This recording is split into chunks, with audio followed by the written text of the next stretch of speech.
So, if you hand a state-of-the-art AI a massively complex research task, it almost certainly won't fail because it isn't smart enough. It will actually fail because it's kind of lazy. Yeah, which is so counterintuitive, right? Right. I mean, we always picture these systems as these, tireless supercomputers.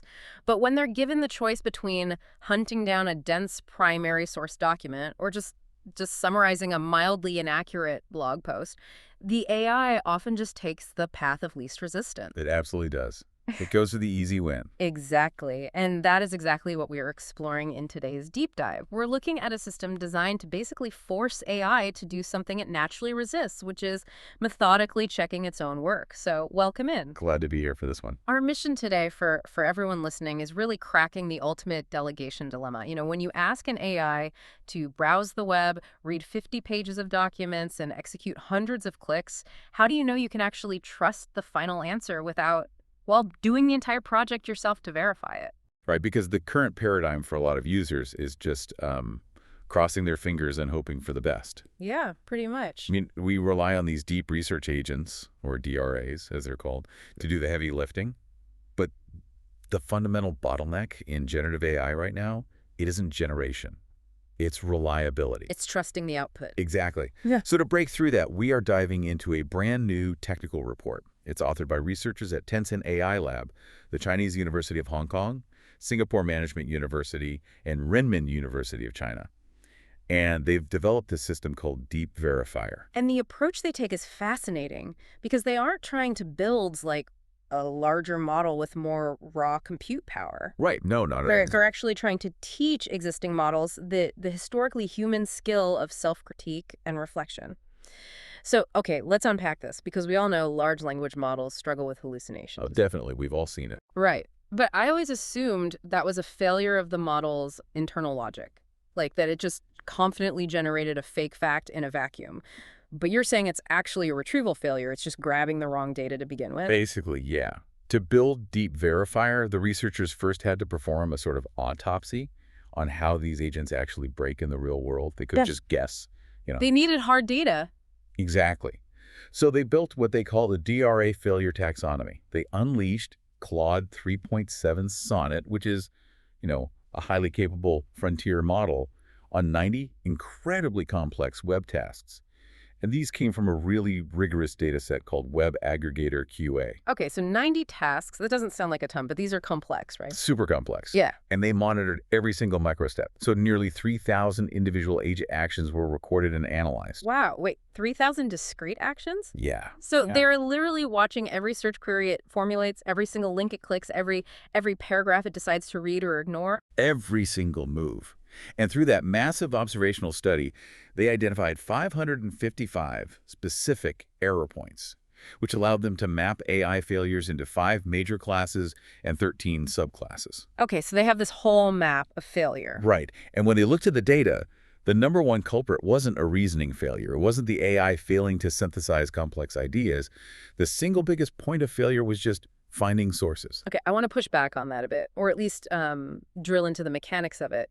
Why is a system capable of passing the bar exam so bad at using a search engine? I mean, are they literally just searching the wrong keywords? Well, it comes down to how these models evaluate probability. Yeah. Large language models navigate information probabilistically. Right. So when a deep research agent is looking for an answer, highly indexed, easily readable secondary sources, like generic summarization blogs or news articles, those are fundamentally easier for it to parse than, say, a dense, poorly formatted PDF of an original scientific study. Ah, okay. So it's just lazy. Yeah, the agent takes the probabilistic path of least resistance. But here's the catch.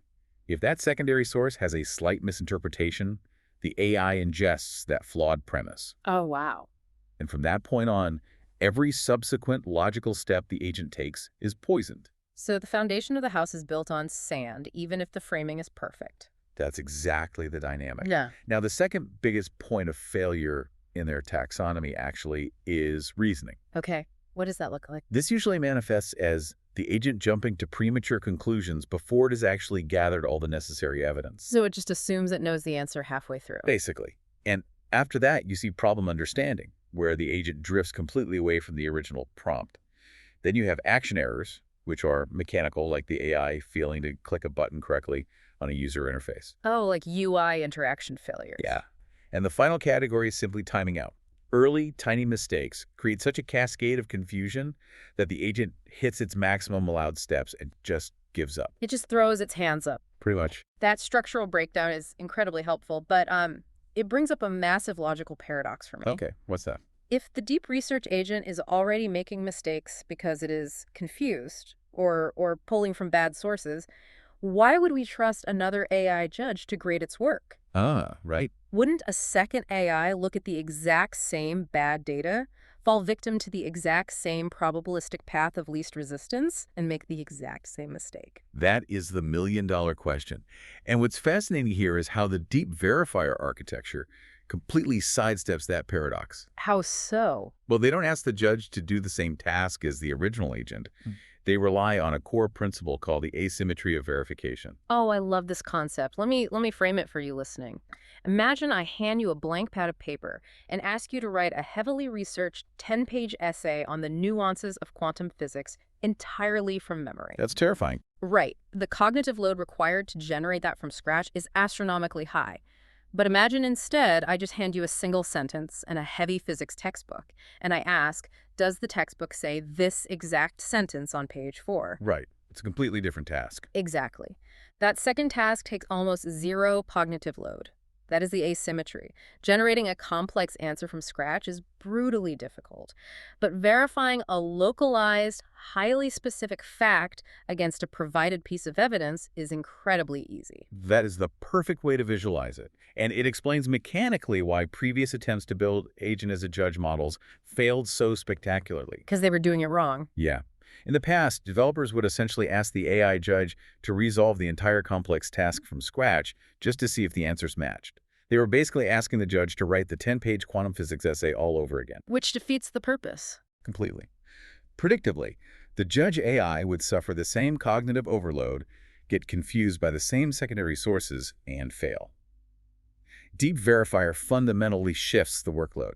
It breaks the evaluation down into those highly specific, verifiable microtasks. But the scale of doing that in practice seems kind of overwhelming. I mean, if you give a deep research agent a huge question and it goes off browsing the web for an hour, the resulting log of its actions is massive. Oh yeah, it's huge. The paper notes that a full trajectory for an agent solving a complex task can average 8.2 million tokens. Yeah, that number is staggering. For anyone who isn't a machine learning engineer, let's contextualize that. A token is roughly equivalent to a piece of a word. 8.2 million tokens is the equivalent of stacking several copies of the entire Harry Potter series on top of each other. It is an incomprehensible amount of data for an AI context window. Yeah. To put it simply, an AI's context window is its working memory. If you try to feed an AI judge 8.2 million tokens of messy web searches, failed clicks, and half-baked thoughts all at once, the system will completely lose the plot. The attention mechanisms in the architecture literally cannot weigh that much conflicting information simultaneously. So if you've ever pasted a massive PDF into ChatGPT and noticed it completely forgets the instructions you gave it at the very beginning of your prompt, you have experienced the context window problem firsthand. Exactly. So how does DeepVerifier actually handle an 8.2 million token haystack? By utilizing a highly specialized three-stage team of agents, I know we often use human metaphors, but think of this specific architecture like a courtroom. Okay, I like that. Stage 1 is the decomposition agent. This is your skeptical trial lawyer. It doesn't look at the entire 8.2 million token mess at once. It summarizes the trajectory step by step and uses that failure taxonomy we discussed to flag suspicious behaviors. So it's looking for those 555 error points. Exactly. It looks for known patterns, like on step 45, the agent looked at a generic news site instead of an academic database. But it doesn't just issue a blanket rejection, right? No, it drafts a subpoena. It generates targeted yes or no follow-up questions. Yeah. Instead of asking the judge, is this whole 50-page report correct? Yeah. It drafts a micro question. Is paper C actually the earliest paper listed on this specific author's university homepage? Ah. There is the single sentence on page 4 of the textbook. You got it. So what happens next? That triggers stage 2. The verification agent steps in. This is your private investigator. Okay. Its only job is to take that highly specific micro question, go back out to the web, and retrieve the exact piece of evidence needed to answer it. It doesn't synthesize. It just fetches the proof. Just the facts. Just the facts. And once the evidence is on the table, stage 3 activates. the judge agent. And the judge applies the law. The paper emphasizes that the judge agent uses a very strict rubric, right? Highly structured. The judge looks at the specific evidence gathered by the verification investigator, provides a concise explanation of what it sees, and assigns a hard score from 1, which is completely incorrect, to 4, which is completely correct. It's very binary. Well, structured at least. Yeah. It is a localized, evidence-based judgment, completely isolated from the noise of the rest of the 8.2 million tokens. The performance metrics on this courtroom-style approach are incredible. The paper shows that using this specific rubric-guided decomposition outperforms vanilla monolithic LLM judges by a massive 12% to 48% in F1 score. Which is huge. Yeah, and for those listening who don't spend their days looking at data science metrics, F1 score is a really crucial measurement. It doesn't just measure raw accuracy, it balances precision, meaning out of all the things the judge flagged as errors, how many were actually errors? Right. And recall, meaning out of all the real errors hidden in the document, how many did the judge actually catch? So a massive jump in F1 score means DeepVerifier is catching the right errors without accidentally throwing out perfectly good work. It proves mathematically that the asymmetry of verification is a structural reality we can exploit. But, catching an error is only half the battle. If your digital assistant hands you a flawed report and you just stamp a big red F on it and hand it back without explanation, you haven't actually moved the project forward. Exactly. The AI needs to know how to fix it, which transitions us into what the researchers call test-time scaling and the self-evolution loop. Yeah. DeepVerifier isn't just an evaluator. It actually functions as a coach. When the judge agent flags an error, it generates a brief reflection and provides up to 3 clear, highly concise instructions for the original research agent. So it tells it what to do next. Yes. It points out exactly which generic sources caused the failure and instructs the agent on what primary sources it needs to track down instead. And armed with this highly targeted feedback, the original agent goes back and attempts the step again. And it creates a massive performance bump. The data shows that when they applied this feedback loop to Claude 3.7 Sonnet on the notoriously difficult GAIA web tasks, it saw an 11% jump in accuracy. Which is really hard to achieve on that benchmark. Yeah, and even models like GPT 4.1 saw improvements, but I have to challenge the scaling logic here.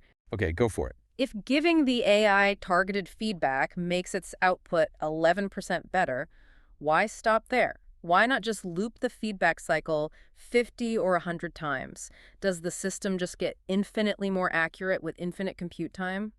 If we connect this to the bigger picture of algorithmic probability, we hit a fascinating ceiling. The researchers tracked what they call transition rates, and the data is incredibly revealing. Performance does not scale infinitely. It doesn't. No. In fact, the model's accuracy actually peaks around the 4th round of feedback. Wait, really? Only round 4? Why does a machine executing code hit a wall so early? I mean, it doesn't get tired. What is mechanically happening in the algorithm that causes it to stop improving? Well, it comes down to how probability distributions shift over multiple iterations. In the first couple of rounds, the feedback loop is incredibly powerful at identifying an objectively bad answer and guiding the model toward a good one. This is what they call an incorrect-to-correct transition. Okay, that makes sense. But as the loops continue, the prompt history grows longer with more and more self-correction instructions. The model's attention mechanisms start heavily weighting the concept of finding an error. Oh, so it starts looking for ghosts. Essentially, yes. The probability weights shift so much that the judge agent begins scrutinizing perfectly valid evidence too harshly. It artificially lowers the confidence score of a correct answer. Wow. Eventually, the judge might accidentally reject an entirely accurate conclusion simply because the dense history of correction prompts makes a rejection the most probable output. So it's sabotaging itself. Yeah, but this is a correct to incorrect transition. After about 4 rounds, the law of diminishing returns kicks in sharply. The risk of the system second-guessing its own accurate data outweighs the benefit of further refinement. That is wild. It's the algorithmic equivalent of over-editing. You stare at a perfectly good sentence for so long that you convince yourself it's grammatically incorrect and rewrite it into complete nonsense. Precisely. It proves that even in machine logic, there is an optimal threshold for reflection before it devolves into destructive over-analysis. Now, I want to pivot to the final major component of this research, because all of this 3-stage courtroom verification sounds incredibly resource-intensive. It definitely can be. Right. If you are a massive tech company with an unlimited budget to hit commercial APIs for Claude 3.7 or GPT-4, running multiple agent loops is fine. But for the listener who might be an independent developer or a startup trying to build a specialized tool, you can't afford to run millions of tokens through a commercial API just to check if your primary agent made a mistake. And the researchers were acutely aware of that barrier. They didn't just want to build a theoretical framework for frontier models. They wanted to democratize the ability for AI to self-reflect. Which is awesome. Yeah. So to do that, they created and open sourced the DeepVerifier 4K dataset. Let's break down why this is such a massive contribution. The researchers took all of these successful verification trajectories, the instances where the massive, expensive AI successfully caught an error, drafted a perfect micro-question, and fixed the output. The gold standard examples. Exactly. They curated 4,646 high-quality prompt and response pairs. This entire data set is focused exclusively on the mechanics of self-critique. It is essentially a masterclass in AI self-awareness packaged as raw training data. And to prove its efficacy, they took a much smaller open source model, Qwen38B. Right. Now, for context, when we talk about an 8 billion parameter model, we are talking about a very lightweight system. Think of parameters as the synapses in the AI's artificial brain. Okay. Frontier models have hundreds of billions, sometimes trillions of parameters. An 8 billion parameter model is small enough that you could theoretically run it on a high-end laptop. Oh, okay. Historically, models that small are terrible at complex reasoning and reflection. They just don't have the internal complexity for it. But fine-tuning changes that architecture. Right. Radically. By fine-tuning Qwen38B, specifically on the DeepVerifier 4K dataset, they physically adjusted the weights of those 8 billion parameters. They forced the model's highest probability outputs to align with methodical self-critique rather than just blurting out the first answer it generates. They created what they call DeepVerifier 8B. And the performance data on this tiny model is the real kicker here. It really is. It achieved a 5.5% accuracy gain over its own non-reflective baseline. That's significant for a model that small. It is. They conclusively proved that by using high-quality, targeted training data, you can teach a smaller, highly efficient open-source model the nuanced art of reflection. You do not need to rely on a massive, expensive commercial API to get an AI to reliably time its own work. So what does this all mean for you listening right now? Whether you are a developer looking to integrate these tools or just a professional using AI to summarize 50 pages of dense reading before a major meeting, it means we are crossing a massive threshold in how we interact with artificial intelligence. We really are. For the last 2 years, using generative AI has felt like managing a very fast, highly enthusiastic, but fundamentally reckless intern. You loved the speed, but you lived in constant fear of the hallucinations. You had to verify everything. You had to babysit it. But what the DeepVerifier architecture represents is the maturation of these systems. By exploiting the asymmetry of verification breaking insurmountable evaluation tasks down into tiny, isolated facts, and by building in rubric-guided feedback loops, we are shifting from blind generation to verifiable problem solving. It's a total paradigm shift. It is. It allows us to finally trust the automation without having to manually trace every single step of its logic. It cures that sinking feeling in your stomach when the AI hands you the final report, because you know it has already interrogated its own logic, checked its sources, and corrected its path. This raises an important question, though. Something to consider as we watch these architectures evolve. Right now, the entire DeepVerifier system works so effectively because it relies on a failure taxonomy built by observing AIs attempting to do human tasks. Things like web searching, reading PDFs, and aggregating data. We know how to flag the traps because they are inherently human traps. Relying on an easy secondary source instead of a hard primary source is a very human flaw. Right, the AI is just mimicking our own cognitive laziness. Exactly. But as these deep research agents become increasingly advanced, they aren't just going to be doing our paperwork. They're going to begin tackling novel scientific discoveries. They will synthesize data across disciplines at a scale and speed that no human mind has ever attempted. Oh, wow. And when they do that, will they eventually develop entirely new categories of cognitive failure, mistakes that simply don't map to human psychology or our current human design taxonomies? That's a wild thought. Right. And if they do generate alien forms of failure, will these self-evolving systems be capable of recognizing their own blind spots and rewriting their own rubrics to catch mistakes that the human mind can't even comprehend? That is a staggering thought to leave off on. We've successfully taught them how to catch the mistakes we know about, but the next frontier is whether they can learn to catch the mistakes we can't even imagine.